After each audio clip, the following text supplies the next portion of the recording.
ভিনরাজ্যে কাজে গিয়ে খুন হতে হলো এক মালদার পরিযায়ী শ্রমিককে। জানা গেছে মৃত যুবকের নাম প্রকাশ মহলদার, বয়স 36 বছর। বিগত 2 মাস আগে কাজের খোঁজে ভিনরাজ্যে কেরলে যায়।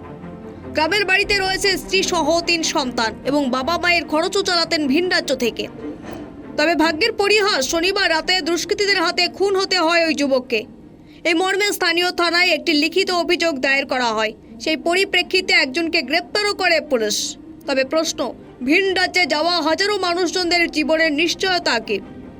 কাজের খোঁজে নিজের রাজ্য ছেড়ে অন্য রাজ্যে যান বহু পরিযায়ী শ্রমিক, কিন্তু বারবার এমন ঘটনার সম্মুখীন হতে হচ্ছে অনেককে।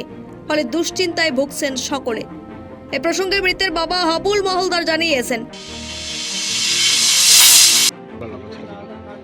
এখান থেকে গেছে কাজ করতে। কোথায় গেছিল? কেরালা। কতদিন আগে? 2 মাস আগে। তারপরে এদিনকার বহুত লেবার কাজ পেল না, মাছ বিক্রি করতো। কোথায় এটা? কোন জায়গাতে? ওই কেরালা।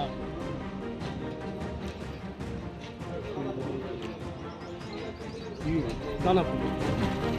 তারপরে হাড়িপাড়া। তারপরে কি? তারপরে ওখানে মাছ করে দিল। কারা মার্ডার করলো কিছু জানতে পেরেছেন? ওখানকার জানি না কি জন্য? 2 জনের মাছ বিক্রি করতে গোড়াও। আচ্ছা, তাদের দুজনের মধ্যে কোনো ঝামেলা বা কোনো বিবাদ ছিল? হ্যাঁ, ধমকি দিয়েছিল। কালকে আমাদের নরসিংপুর এরিয়ার লক্ষ্মীগোল গ্রামের প্রকাশ মালদার গিয়েছিল এখানে কেরালাতে কাজ করতে। কি কাজ করতো সেখানে সে? সে কাজ করতে বিভিন্ন সময় বিভিন্ন কাজ করতো, কিন্তু এই রিসেন্ট কিছুদিন ধরে মাছের ব্যবসা করতো। মান্ডি থেকে মাছ এনে ওখানে বিক্রি করতো। তারপর কি শুনল? তারপর শুনলাম হঠাৎ কালকে যে এরকম সে খুন হয়ে গেছে। মালদা থেকে সীমান্তের কথার বিশেষ রিপোর্ট।